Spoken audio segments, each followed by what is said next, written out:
जब भी कोई इस टाइप के वीआईपी आते हैं तो एक इनपुट आता है। इनपुट में स्पेसिफिसिटी नहीं है। जो इनपुट उस समय आया था उसमें जबकि जो आसूचना विभाग है भारत सरकार का, वो बहुत बार बहुत स्पेसिफिक इंटेलिजेंस देता है। इस केस में नहीं था। तो जनरली जो अरेंजमेंट किया जाता है उसमें जो कैटेगराइजेशन उनका था उस तरह का अरेंजमेंट कर दिया गया।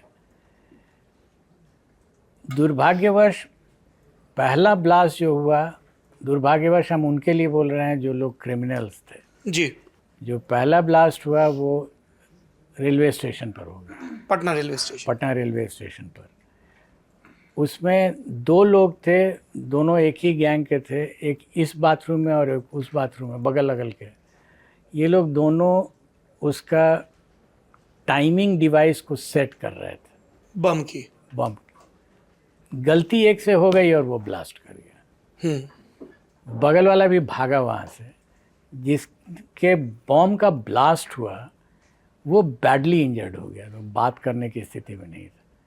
तो एक का mutilated I won't say, but highly badly injured body मिला, और दूसरे का डाई ऑन द स्पॉट नहीं, वो उसका डेथ हुआ 3 दिन बाद जी, 3 या 4 दिन बाद। दूसरा वाला जो भाग रहा था उसको, इसमें डिस्प्यूट है कि पब्लिक ने पकड़ा या पुलिस ने पकड़ी, व्हिचएवर, वो पकड़ा गया। और यहाँ डायस पर भाषण की तैयारी हो रही थी, गांधी मैदान में वो रैली थी। सीनियर एसपी ने हमको आके बता दिया था कि सर ये पूरी टीम आ चुकी है इन लोगों की, some of them have come by some other bus. ये लोग एक दूसरे बस से कौन से आतंकवादी संगठन से जुड़े हुए थे? एक स्लीपर सेल था इन लोगों का जो हटिया में उस समय कैंप किए हुए थे, और हम लोगों को उसकी जानकारी नहीं थी, बहुत क्लियर कट जानकारी नहीं थी। लेकिन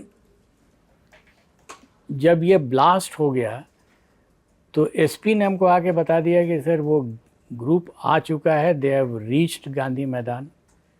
बट वो गांधी मैदान में कहाँ जाके प्लांट किया, अर्ली मॉर्निंग की बात थी। तब तक रेलवे स्टेशन पे ब्लास्ट हो चुका और भीड़ आनी शुरू हो चुकी थी तो रैली के लिए, रात से ही आने लगी थी।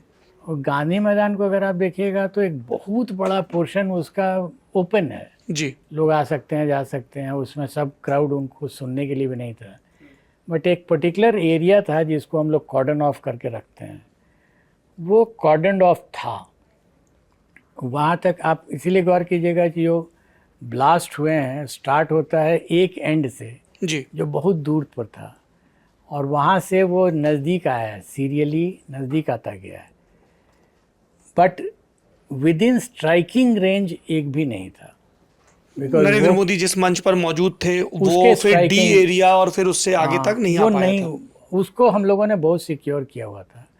तो आई वॉज समहाउ कॉन्फिडेंट कि अंदर तो नहीं घुस सकता है, जो भी होना होगा वो सिक्योर्ड एरिया के बाहर ही होगा, और हुआ भी वही। फिर तो जब हम लोगों ने इसको चेक कर लिया कि ये अंदर नहीं जा सकता है, एसपी जाके वहाँ खड़े हो रहे थे तो उनको डर लग रहा था कि पता नहीं कहाँ, और वो जितने भी आईडीज थे सब ज़मीन के ऊपर ही थे, कोई गाड़ के नहीं रखा हुआ था। मतलब क्या ऐसे झोले में रख दिया? एकदम झोले में जाकर रख दिया, क्वाइटली रख के चले गए।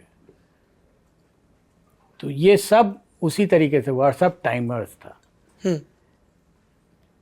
उसके बाद तो जब हमने उन लोगों को इंटरोगेट किया तो मेरे साथ मेरी एक्टिविटी हो रही थी, at the same time law and order handling हो रहा था। ये डिसीजन कि वीआईपी को मंच पर जाने दिया जाए कि नहीं। तब तक नरेंद्र मोदी मंच पर नहीं पहुंचे थे जब ब्लास्ट शुरू हुए? जिस समय ब्लास्ट शुरू हुआ था रैली ग्राउंड जी, जिस समय ब्लास्ट स्टार्ट हुआ था, गांधी रेलवे स्टेशन का ब्लास्ट जो हुआ था, उस समय तक वो या तो आ गए थे एयरपोर्ट पर या जस्ट आने वाले थे। ठीक है। बट उनको सूचना एयरपोर्ट पर ही मिल गई थी कि ब्लास्ट हो रहा है। Therefore a decision had to be taken कि जाने दें कि नहीं। I took a decision had to be taken by the सब लोग हमसे पूछ रहे थे। That's you or obviously they will ask me, वहाँ के डीजीपी तो हम ही से पूछेंगे जी। आई वॉज समहाउ कॉन्फिडेंट कि फिजिकल डैमेज नहीं होगा, लेकिन लोग मरेंगे, लोग मरे भी वहाँ, बट वो सब डिस्टेंस पर हो रहा था। तो उतना मेंटल पिक्चर मेरा क्लियर था कि ये अंदर तो नहीं आ सकता। ये आप यू कैन इवन से कि आपने रिस्क लिया।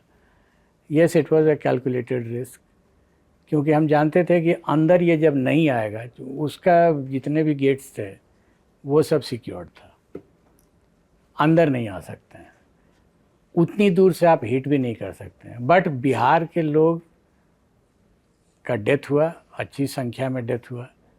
It was an incident which we could not prevent.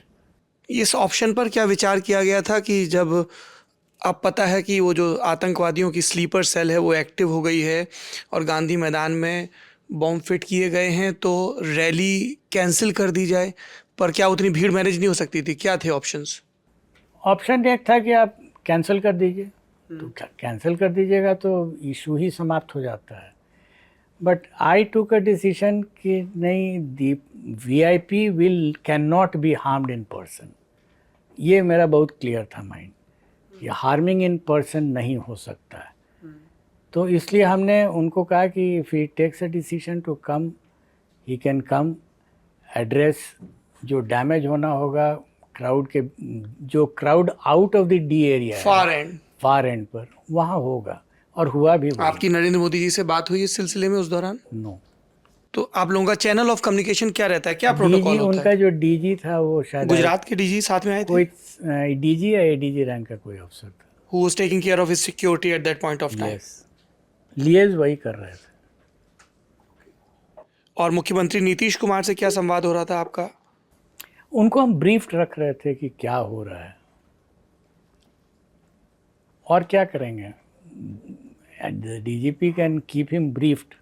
There was no fact which was not. और शाम में जब वो चलेगा बाय देन तो डिटेक्शन भी हो गया था। हाँ सर, थोड़ा वो बताएं प्लीज। एक उसका इंटरोगेशन एक नज़दीक के पुलिस स्टेशन में करा रहे थे। मेरा ADG वहाँ उसको जिसको स्टेशन पे पकड़ा था? जिसको स्टेशन पर पकड़े, he was the only live person जिसके पास हम, जिससे हम बात कर सकते थे। तो उसका इंटरोगेशन हो रहा था वहाँ, और उस बोलने को तो कुछ नहीं बोल रहा था, लेकिन उसके पास, उसके पॉकेट से हमने रिक्वेस्ट किया था ADG को कि ज़रा चेक करो यार, उसके पॉकेट में कुछ भी मिल जाए, मोबाइल मिल जाए। मोबाइल तो नहीं था, because now they don't carry mobiles. तो एक पेपर मिला था, स्लिप ऑफ पेपर, जिसमें 8-9 मोबाइल्स के नंबर थे। अपेरेंटली वो किसी मोबाइल के थ्रू, दूसरे मोबाइल के थ्रू या लैंडलाइन के थ्रू कम्युनिकेट करने के लिए था कि स्टेटस क्या है यहाँ। हमने उसका लोकेशन कनेक्ट कराया and we found his location, there location, all mobiles in a place in Hatia, Ranchi के पास। और वहाँ DG झारखंड को रिक्वेस्ट करके सर्चेस करवाए एंड ऑल दी IDs जो यहाँ यूज़ हो रहे थे, और प्लस बोधगया में यूज़ हुआ था उसके पहले वाले ब्लास्ट में, वो सब रिकवर हो गया। एग्जैक्टली वही चीज़, वही घड़ी, उसी टाइप का जो वेयरविथॉल था,